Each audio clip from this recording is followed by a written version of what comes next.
Have you ever watched your American dream home get threatened by a single piece of paper from your own community leaders? What if the self-righteous HOA president decided your normal delivery trucks proved you were running some shady operation?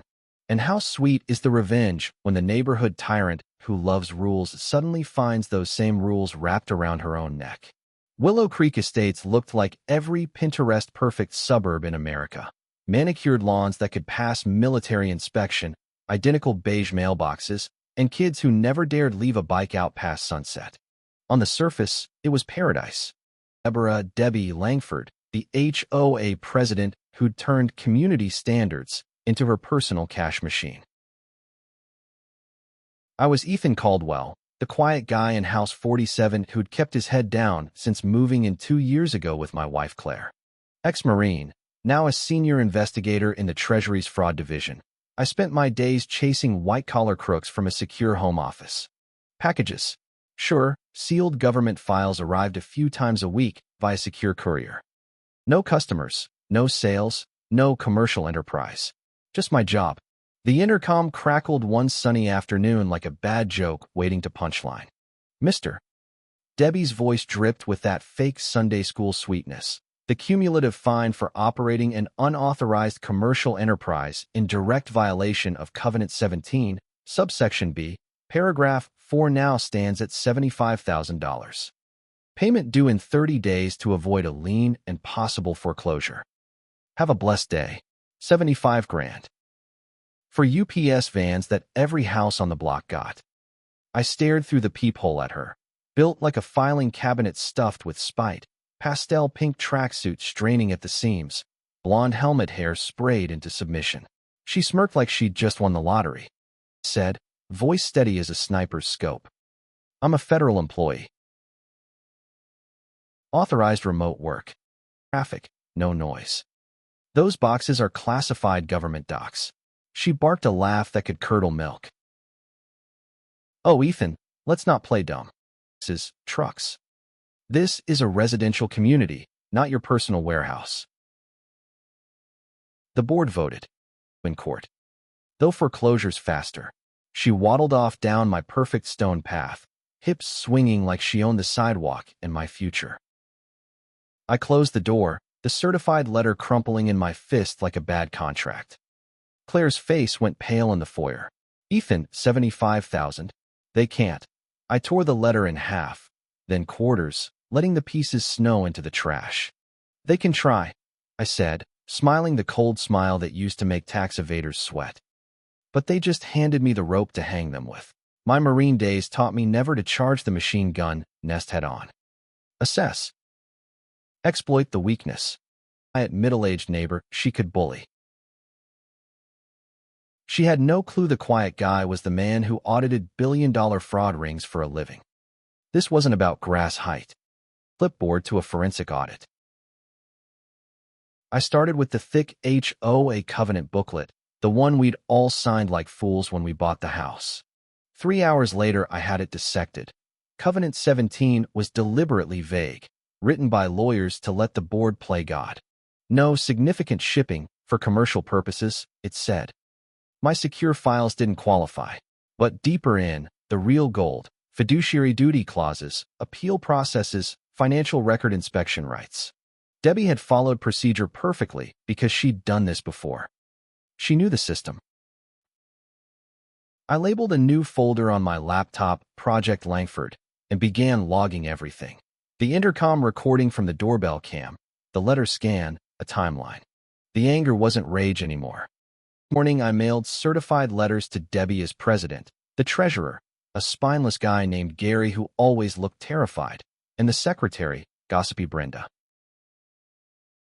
Formal request for a hearing, itemized fine breakdown, board minutes, their insurance policy, legal counsel info. I wasn't yelling. While I waited, Phase 2, recon on the human terrain. For 2 years, Claire and I had waved politely, minded our business. Mistake. Speak. That evening, I strolled the block at dusk, timing it for when folks were home. First stop, old Mr. Roses. Ethan from down the street, I said casually. Got a minute about the HOA? His face soured like bad milk. Let me guess. Debbie found your crime of the century. Grass too green. I laid it out flat.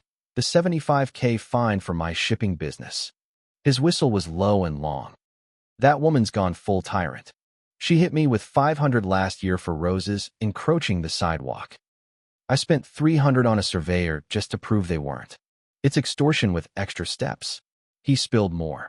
The young family she hounded over a backyard swing set until they moved.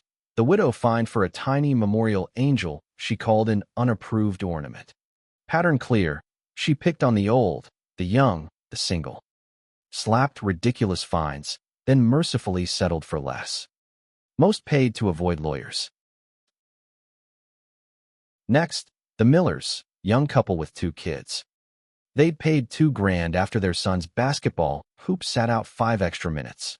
She watches us like a hawk, Jessica Miller whispered, eyes darting toward Debbie's house. Feels like a police state. I took their numbers for future statements. By the time I got home, it wasn't just my fight. Debbie wasn't a petty dictator. She was running a neighborhood shakedown, draining people dry while preaching property values. The sun set over Willow Creek like nothing was wrong. But the rot was spreading from her porch light 4 doors down. My first move was procedural, but the game had changed. I wasn't just saving my house. A week of stony silence. They'd all received my letters.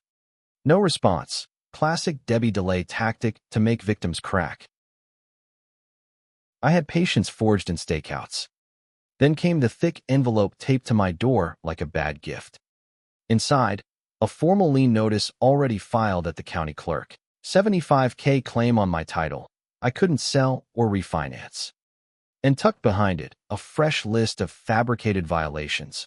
My standard mailbox now unapproved color. My zoysia grass a 1/4 inch over in one spot. My small American flag by the door, an unauthorized modification. New fines, another $3,500. I stood on the porch and actually laughed. Short, dark, the kind that hurts your ribs. This wasn't confidence. This was panic. Paper because her victim wasn't folding. Claire saw the documents and went white. Ethan, they can foreclose. I pulled her close. This is gold. Process, retaliated with malice. She's building my case while she drowns in it. Time for professionals. Ex-Jag shark who lived for HOA bullies. Laid out the file in his cluttered office. He grinned like Christmas came early. Beautiful. Breach, selective enforcement, and look, federal flag protection laws she just violated. She's not just breaking her own rules. She's breaking the Constitution for a lawn ornament. Amateur hour. His plan was multi-pronged. Demand lien removal, cease and desist on her, lawsuit for harassment and damages. Plus the killer, requests 7 years of HOA financials. People this vindictive usually have dirty books, he said. We're auditing her empire. The letters went out certified again. Started avoiding eye contact when our paths crossed, her face twisting like she'd swallowed a lemon. On day 29, the box arrived at Frank's, a chaotic mess of crumpled receipts and disorganized statements. Haystack. That weekend, Claire, Mr. PA, who joined with donuts and fire in his eyes, and I turned the dining table into a war room. Numbers didn't add up. Deposits weird. Landscaping. Debbie paid her sister's company $12,000 a month for a premium, mowing that any real bid priced at $3,000. $9,000 monthly kickback. Cash withdrawals to Debbie labeled petty cash, thousands at a time, no receipts. A $3,000 check for a board retreat, that never happened. And the cherry, $20,000 wired to a casino 2 months back, logged as insurance premium. Insurance was paid in June, $7,000. She had a gambling hole and was plugging it with neighbor blood. The $75K fine wasn't power. It was desperation to refill her slush fund. We had her dead to rights in her own handwriting. Mr. An invoice, eyes gleaming. Dragon's hoard found.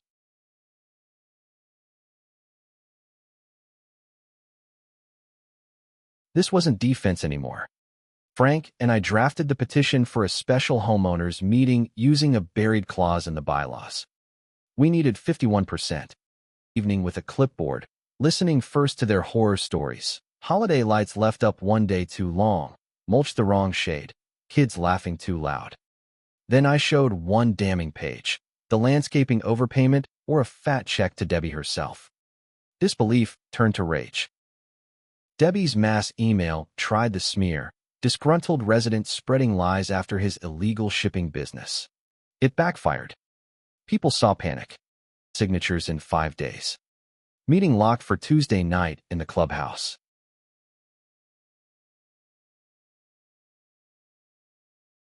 The room was packed like never before, over 100 furious neighbors spilling out the doors. Debbie banged her little gavel at the head table, floral pantsuit garish under the lights, trying to sound regal. This meeting is about rules and one troublemaker who refuses community standards. The crowd muttered. Someone yelled, "We're here about the money, Debbie." She paled. I took the podium, Comma's court testimony. It started with my $75K fine for doing my federal job. But tonight isn't about me. Went. Frank flipped the projector. First slide, the landscaping contract versus real bids. Room exploded. Her sister? That's $100,000 a year in kickbacks. Debbie jumped up sputtering about premium fertilizer. Someone shouted back, fertilizer made of gold. Slide after slide. Fake retreat checks, unexplained cash to her. The casino wire logged as insurance. Final slide.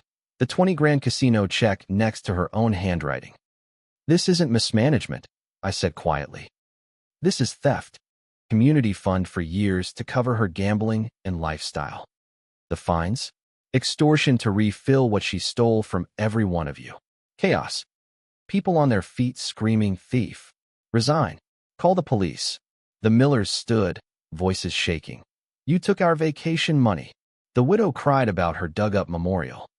Debbie banged the gavel uselessly, face pure animal panic. Her reign ended in the roar of neighbors finally free. Aftermath was electric. Off-duty cop neighbors. An impromptu committee formed on the spot. Next day, Frank and I compiled the full report, affidavits, timelines, evidence, and filed with the DA for embezzlement. I quietly tipped the IRS through the whistleblower portal on the tax fraud angle, recusing myself, of course. State police subpoenaed records. The cheap lawyer tried the local news smear, calling me a bully. My written statement was simple. The HOA's own books speak for themselves. Community rallied. Fear gone. IRS agents raided Debbie's house. Quiet, terrifying efficiency. They carted off computers and 10 years of returns. Her insurance dropped her, and it flipped. The lien vanished by court order with a judicial tongue-lashing. Civil suits settled fast. She repaid every illegal fine, covered our fees, and was permanently banned from any board in the state. Then the handcuffs, 47 counts, felony theft, tax evasion. Mugshot flashed on local news. Helmet hair gone, roots showing, eyes vacant. No more smugness. Her house sold in a plea deal. Landscaping switched to honest bids. Dues dropped 40%. At neighbor request.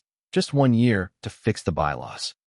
We stripped vagueness, added real appeals, 2 signature checks, annual independent audits. The neighborhood breathed again. Hoops stayed out later, flags flew proud, laughter returned. After a year I stepped down. Kids played. Neighbors waved like humans.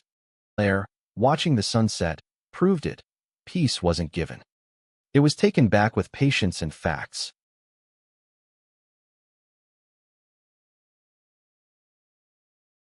In the end, the real lesson here is that bullies thrive on silence, but one patient investigator with facts can topple an entire empire of lies.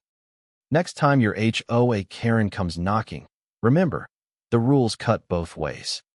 Stay smart, stay quiet at first, and let justice do the heavy lifting. Your home is your castle. Don't let anyone siege it with a clipboard.